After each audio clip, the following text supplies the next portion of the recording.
ఎన్టీఆర్ జిల్లా జగ్గైపేట నియోజకవర్గం వెనుగురించి పోర్లో అక్కడ ఉన్నటువంటి అమ్మవారి సంబరాలు జరుగుతుంటే, అమ్మవారి ఉత్సవాలు జరుగుతుంటే ఆ తిరణాలలో ప్రభ ఊరేగింపులు జరుగుతున్నాయి.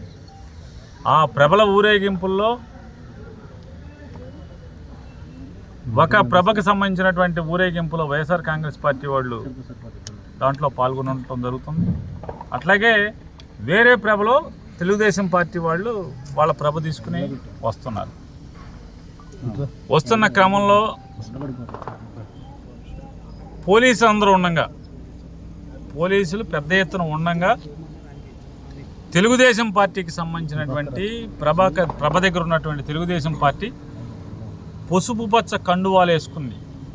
స్థానికంగా పోలీసులందరూ కూడా వాళ్ళందరికీ సుపరిచితులైనటువంటి తెలుగుదేశం పార్టీ నాయకులు రెచ్చగొడుతుంటే మీరు రాళ్ళు ఇసండ్రా అంటే రాళ్ళు కర్రలు అని వైఎస్ఆర్ కాంగ్రెస్ పార్టీ ప్రభ మీద విసరటం, తెలుగుదేశం పార్టీ ప్రభతో పాటు ప్రభతో ఉన్నటువంటి మైకుల్లో తెలుగుదేశం పార్టీకి సంబంధించినటువంటి ప్రభ మైకుల్లో పెద్దగా అరే మీరు మగపట్టక పుట్టుంటే వైఎస్ఆర్ కాంగ్రెస్ పార్టీ వాళ్ళు రండిరా, అరే మీరు కొజ్జా వాళ్ళరా, అదిరా ఇదిరా అని జగన్మోహన్ రెడ్డి దగ్గర నుంచి వైఎస్ఆర్ కాంగ్రెస్ పార్టీ అందరినీ కూడా పచ్చి బూతులు మైకులో తిడుతుంటే ఒక్క పోలీస్ అధికారి కూడా ఆ మైక్ని ఆపటం కానీ మైక్లో వాగే వాళ్ళని నోరు మూయించడం కానీ చేయకుండా పరమానందంగా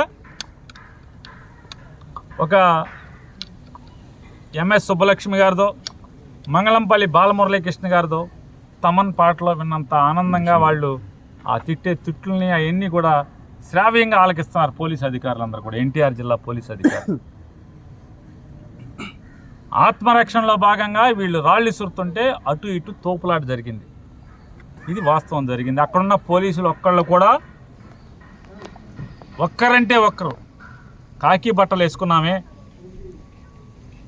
అరే యూనిఫామ్ మీద టోపీ మీద 3 సింహాలు ఉన్నాయే, ఉద్యోగం వచ్చేప్పుడు ప్రమాణం చేశామే, నిష్పక్షపాతంగా శాంతి భద్రతలను అదుపు చేస్తాము, ఈ రాష్ట్రాన్ని రక్షిస్తాము, నా విధి నిర్వహణని సక్రమంగా నిర్వర్తిస్తాము.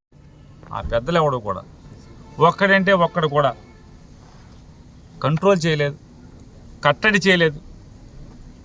కట్టడి చేయకపోగా వైఎస్ఆర్ కాంగ్రెస్ పార్టీకి సంబంధించినటువంటి ఆ సంబరం దగ్గర లేని వాళ్ళు, ఆ సంబరం దగ్గర అంటే అమ్మవారి జాతరలో పాల్గొనకుండా, ఆ అమ్మవారి జాతరలో ఆ గొడవ జరిగేప్పుడు లేనటువంటి వాళ్ళందరినీ కూడా ముద్దాయిలుగా చేర్చి చదువుకున్నారు, విద్యాధికులు ఉన్నారు, ఉద్యోగ ప్రయత్నాల్లో పోస్ట్ గ్రాడ్యుయేషన్ సీట్ల కోసం ప్రయత్నం చేసేటువంటి వీళ్ళందరూ అక్కడ ఉంటే, ఇంకా చెప్పాలంటే ఆ గుడి పూజారి గారి కొడుకు కూడా ఉన్నాడు.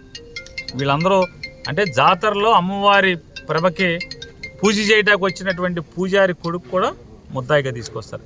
ఏంటయ్యా అంటే ఇందులో సోషల్ మీడియాలో జగన్ గారితో ఈ మధ్య కాలంలో ఎవరైనా ఫోటో దిగి పెడితే ఆ ఫోటో దిగినోడు, ఎవరైతే సోషల్ మీడియాలో యాక్టివ్గా ఎవరు ఉంటారో వైఎస్ఆర్ కాంగ్రెస్ పార్టీ తరపున ఈ మధ్య కాలంలో యాక్టివ్గా ఎవరున్నారు, తెలుగుదేశం పార్టీని పవన్ కళ్యాణ్ని నిలదీస్తా ఎవడైతే పోస్టులు పెడుతున్నాడో వాళ్ళందరినీ కూడా ఇవాళ పోలీసుల్ని హత్యాయత్నం చేశారు, పోలీసుల్ని చంపబోయారని చెప్పని పోలీస్ కానిస్టేబుల్తో కేసు పెట్టి 16 మంది అన్యాయంగా చిన్న కుర్రోళ్ళని 3 పదులు నిండని కుర్రోళ్ళందరినీ కూడా తీసుకొచ్చి వాళ్ళ ఈ జైల్లో పెట్టినటువంటి పరిస్థితి. మరి చట్టం ధర్మం న్యాయం ఏమవుతుందో మరి అర్థం కావట్లేదు. ఈ పోయే కాలం ఎంతకాలం ఉంటుందో ఈ రాష్ట్రానికి అర్థం కావట్లేదు. ఇంకా 4 ఏళ్ళు భరించాల్సిన కర్మేనా ఈ రాష్ట్రానికి అనేది అందరూ ఏడ్చే పరిస్థితి. వాళ్ళ పోలీసులని మేము ప్రపంచాన్ని ఒకసారి చూడమంటాం. ఈ కళ్ళకు కట్టినట్టు జరిగినటువంటి గొడవ చూడండి ఒకసారి. ఇందులో తెలుగుదేశం పార్టీ వైపు నుంచి రాళ్ళు వెళ్తున్నాయా వైసీపీ ప్రభ మీదకి? పోలీసులు ఏమన్నా ఒక్కళ్ళన్నా పోలీసులు ఆపే ప్రయత్నం చేస్తున్నారా? ఆనందంగా తన్మయంతో ఎలా ఉన్నారో చూశారు మనం.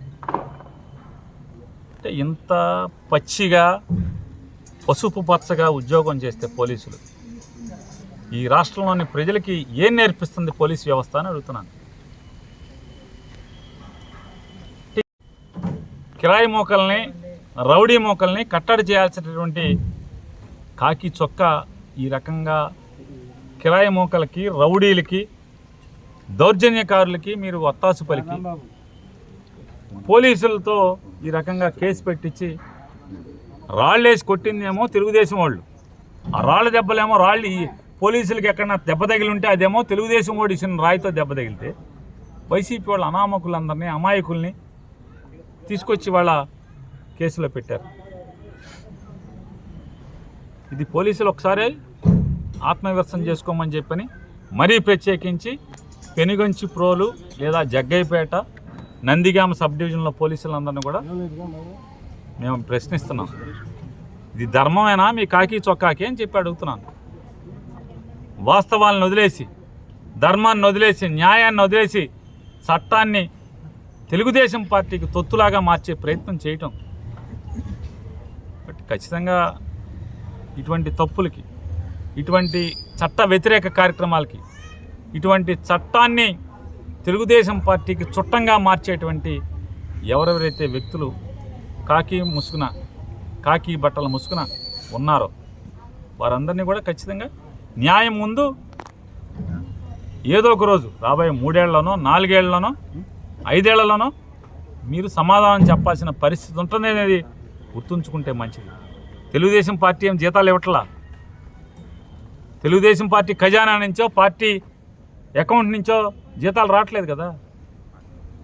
సామాన్య ప్రజలు రెక్కల ముక్కలు చేసుకుని చెమటోడ్చి సంపాదించి కట్టినటువంటి పన్నుల ద్వారా వస్తుంటే, జీతాలు వస్తుంటే ఈ రకంగా మీరు ప్రవర్తించటం, అమాయకుల్ని కేసుల్లో ఇరికించి 307 కేసుల్లో పోలీసుల్ని హత్య చేయబోయారని చెప్పినటువంటి తప్పుడు కేసుల్లో ఇలా ఇరికించి జైల్లో మగ్గదీయటం అనేది మీకు శ్రేయస్కరమా లేదా ఈ సమాజానికి శ్రేయస్కరమా అనేది కూడా మీరు ఆత్మపరిశీలన చేసుకోమని చెప్పని పోలీసులకు హితవు పలుకుతున్నాం.